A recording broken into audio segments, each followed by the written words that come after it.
بسم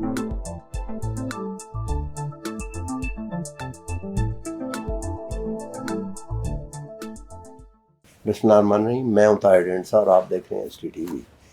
پاکستان کی اکانومی کا جو سب سے بڑا مسئلہ ہم سمٹم دیکھتے ہیں کہ بزنس فیل ہو رہے ہیں۔ مینوفیکچرنگ میں بھی اکانومی فیل ہونے کا مطلب ہے industrial productivity, what ever the reason is, political, economic, budget, IMF، جو بھی بات کریں۔ بزنس کو کیا چاہیے کہ یہ اکانومی دوبارہ چل پڑے، کک سٹارٹ اگر نہیں بھی ہوتی تو کم از کم چلنی شروع ہو جائے، آہستہ آہستہ گروتھ کر کے اپنی جگہ پہ واپس آ جائے۔ اور ظاہر ہے جو سب سے بڑا پالیسی انسٹرومنٹ اور پالیسی فریم ورک ہر سال دیا جاتا ہے اس کا نام بجٹ ہے۔ اس میں بتایا جاتا ہے کہ اس انسینٹو کیا ہوں گے، کیا نہیں ہوں گے، ٹیرفس، سب کچھ۔ تو آج ہم نے دعوت دی ہے ایک ایسے شخصیت کو جنہوں نے 30-40 سال صرف پرائیویٹ بزنس نہیں کیا بلکہ بزنس کی آرگنائزیشنز کو بھی ہیڈ کیا ہے، چیمبرز کو ہیڈ کیا ہے، یعنی کہ پالیسی لیول کے اوپر گورنمنٹ کے ساتھ تعلق اور اس کو انفلوئنس کرنا اور آگے چلانا۔ تو ان سے ہم پوچھتے ہیں، ہمارے ساتھ آج موجود ہیں سہیل الطاف صاحب۔ آپ پہلے راولپنڈی چیمبر کے پریزیڈنٹ بھی رہے ہیں اور فیڈریشن آف چیمبرز کے وائس پریزیڈنٹ بھی رہے۔ سہیل صاحب تھوڑا سا بتائیں بجٹ کے بارے میں کوئی بات کریں، پھر ہم آگے کرتے ہیں۔ جی، یہ بجٹ بڑی خاص سچویشن تھی جس میں یہ بجٹ کا انتظار تھا، لوگوں کو بھی تھا، اور پہلی دفعہ میرا خیال ہے کہ عام آدمی کو، دودھ والے کو، ریڑھی والے کو، ایک بازار میں ایک آدمی سمجھ گیا کہ IMF بھی کوئی چیز ہے اور یہ بجٹ جو ہے یہ امپورٹنٹ ہے، یا IMF کے ساتھ ہمارا ایگریمنٹ جو ہے وہ امپورٹنٹ ہے۔ تو اس مخمسے میں یہ بجٹ آیا ہے اور اسی میں سے ابھی تک ہم نکلے نہیں ہیں، بیکاز ناؤ وی انڈرسٹینڈ کہ IMF کے ساتھ ہمارے معاملات جو ہیں وہ سیدھے ہونے بہت ضروری ہیں، اس کے بغیر گزارا نہیں ہے۔ تو اس حوالے سے یہ بہت ساری کڑوی گولیاں بھی جو ہیں یہ بھی کھانی پڑی ہیں اور کھا رہے ہیں، یعنی یہ اب یہ لاسٹ منٹ چینجز جو ہیں یہ IMF کی ڈکٹیشن پہ ہی ہو رہی ہیں۔ تو لیٹس ہوپ کہ وہ IMF کے ساتھ کم از کم کام سیدھا ہو جائے، کہ ادھر تو خراب ہے، کہیں وہ بھی اگر ٹھیک نہیں ہوتا تو یہ ڈبل جیپرڈی ہو جائے گی۔ دیکھیں جی، اصل مسئلہ تو یہ ہے کہ ہم کماتے کم ہیں، خرچتے زیادہ ہیں۔ ڈالروں میں بھی ڈالر کماتے کم ہیں، خرچ زیادہ ہے ہمارا، اور روپیہ بھی کماتے کم ہے، خرچ زیادہ، اور تو کوئی مسئلہ نہیں ہے نا۔ اور ٹیکس جو دینا ہے وہ ٹیکس اتنا پڑا ہوا ہے انٹیپڈ کہ اگر ٹیکس وہ وصول کوئی کر سکے تو ہماری کم از کم روپے میں آمدنی بہت بڑھ سکتی ہے، جو ضروریات سے سرپلس ہو سکتی ہے۔ اور اگر روپے میں ہو جائے تو آٹومیٹکلی ڈالر میں بہتری آنی شروع ہو جاتی ہے، کیونکہ ڈالر نیچے اور وہ بھی کرنٹ اکاؤنٹ بھی جو ہے وہ اسٹیبل ہونا شروع ہو جاتا ہے۔ اور اصل مسئلہ اس کا مطلب کیا ہوا کہ ٹیکس پالیسی نہیں ہے بلکہ ٹیکس ایڈمنسٹریشن ہے۔ تو ابھی نہ ریٹیلر کے اوپر ٹیکس لگا ہے، نہ ٹریڈرز پہ اس طرح ٹیکس لگا ہے، سیلز ٹیکس پہ نامینل سے بھی، نہ ایگریکلچر کے اوپر ہوا ہے، نہ ریئل اسٹیٹ پہ اس طرح کا تو نہیں، بٹ بہرحال ان 3 پہ تو نہیں لگا ٹیکس۔ اور جب لگا تھا تو ایک ٹویٹ آ گئی تھی مفتاح صاحب کے دور میں، آپ کو پتہ، اور ختم ہو گیا۔ تو اس کے بارے میں آپ کیا کہتے ہیں؟ اچھا، پہلے تو دیکھیں یہاں تک ہم پہنچے کیسے ہیں۔ اکنامک سچویشن جو جہاں تک ہم پہنچے ہیں، یہ successive governments have to be blamed for that.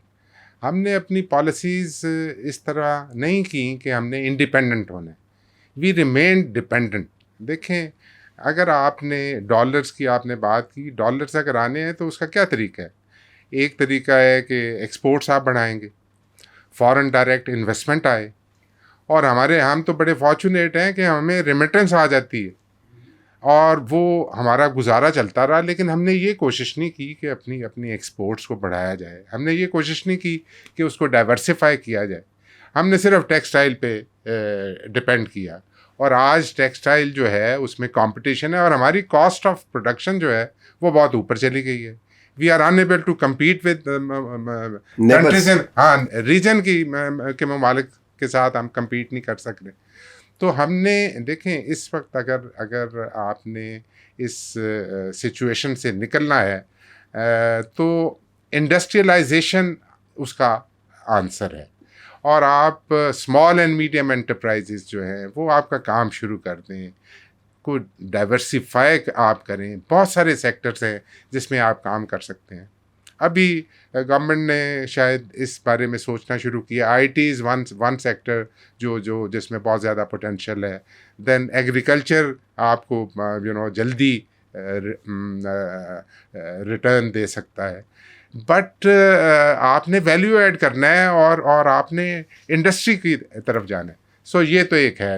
باقی ٹیکسیشن کے حوالے سے آئی تھنک اب ریئلائز ہمیں کرنا ہے، ہر ایک کو اپنا حصہ ڈالنا ہے.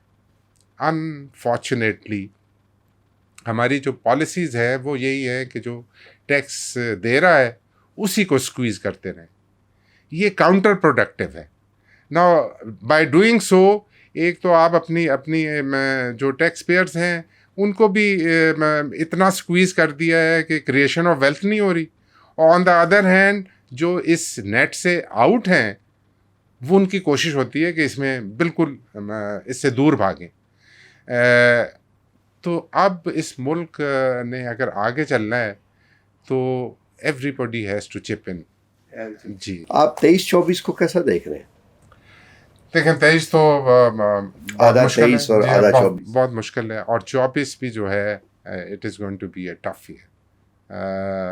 اور ابھی ہمیں اپنی ڈائریکشن کم از کم سیدھی کر لینی چاہیے.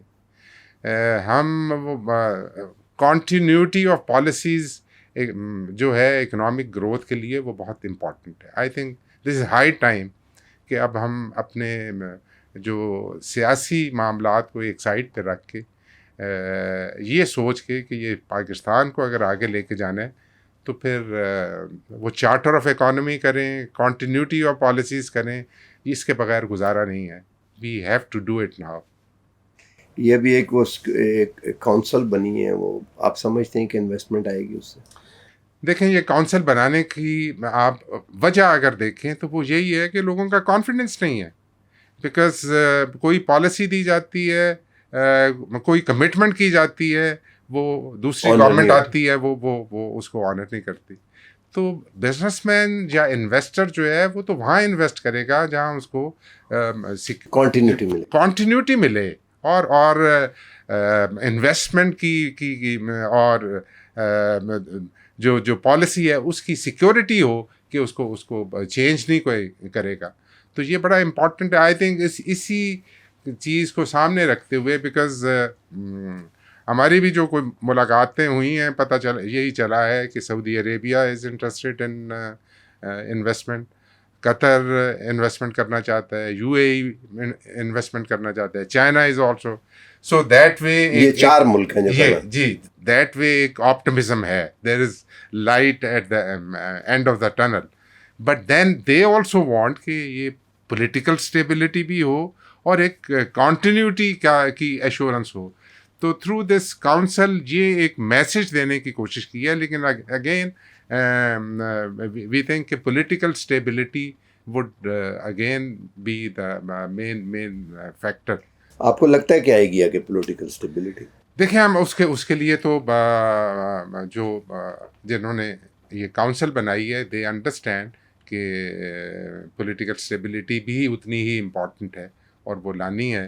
تو اس کے لیے الیکشنز ہوں اور جو بھی کوئی گورنمنٹ آئے پھر وہ ہوگا کہ 5 سال کے لیے حکومت ہے جس کی وجہ سے پھر فارن انویسٹر. ابھی دیکھیں فارن انویسٹر بھی تب انویسٹ کرے گا جب آپ کے لوکل انویسٹر جو ہے اس کا کانفیڈنس بلڈ ہوگا.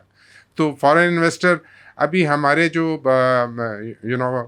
انویسٹر آلریڈی پاکستان میں ہیں اگر وہ وائنڈ اپ کرنے کی اگر کسی کی خبر آتی ہے تو یہ ایک بڑا نیگیٹو فیکٹر ہے. یہ دوسروں کو روکے گا کہ وہ نہ اس ملک میں انویسٹمنٹ کریں. سو امپورٹنٹ چیز یہ ہے کہ اپنے لوکل انویسٹر کو موٹیویٹ کیا جائے. اور وہ کیسے ہوگا؟ through different measures we have to do it. ہماری کاسٹ آف پروڈکشن بہت اوپر جا چکی ہے, یوٹیلیٹی پرائسز جہاں پہنچ گئی ہیں وہ جی وہ وائبل نہیں رہتا. تو اس کو گورنمنٹ کو اسٹیک ہولڈرس کے ساتھ بیٹھ کے ایک لائحہ عمل تیار کرنا ہے جس سے اکانومی کو آگے لے جایا جا سکے. وہ جب تک سارے اس میں اپنا حصہ نہیں ڈالیں گے ہماری یہ مشکلات یہ کم نہیں ہوں گی. اب آئی ایم ایف امپورٹنٹ ہے, لیکن اس سے زیادہ امپورٹنٹ یہ ہے کہ we should be able to overcome or shortcomings اور پرابلمس. اور وہ پرابلمس سب کو پتہ ہے کہ وہ پرابلمس کہاں ہیں اور ان کو کیسے سالو کرنا ہے. ول ہونی چاہیے, political will to solve that. ابھی آئی ایم ایف کے ساتھ آگے تو لگتا ہے کہ ابھی انٹرسٹ ریٹ اور اوپر جائیں گے. تو آلریڈی اب 21 ہیں, اگر اسپریڈ لگا لیں تو 25, تو اگر 25 تک چلے جاتے ہیں تو لوگ بینک میں نہیں رکھیں گے پیسے. جی دیکھیں 21 نہیں 22 ہو گیا جی, کل 22 کر دیا. اور ابھی تو دیکھیں وہ کہیں اور انویسٹمنٹ کرنے سے لوگ یہ کہیں گے کہ بینک میں پیسے رکھیں, 4 سال میں وہ ڈبل ہو جائے گا. یعنی تو incentive to put up a business اور انڈسٹری جو ہے وہ ختم ہو رہا ہے, اور بینک سے میں پیسے رکھنے کا انسینٹیو جو ہے بڑھ رہا ہے. یہ یہاں کام نہیں کرتا. دیکھیں انٹرسٹ ریٹ بڑھا کے یہ ان ممالک میں کام کرتا ہے جہاں لوگ جو ہے وہ مارٹگیج کراتے ہیں, ڈاؤن پیمنٹ پہ چیزیں لے رہے ہوتے ہیں. یہ سپلائی سائڈ کو ڈیمانڈ سائڈ یہاں کرب نہیں ہو رہی بائی انکریزنگ انٹرسٹ ریٹس.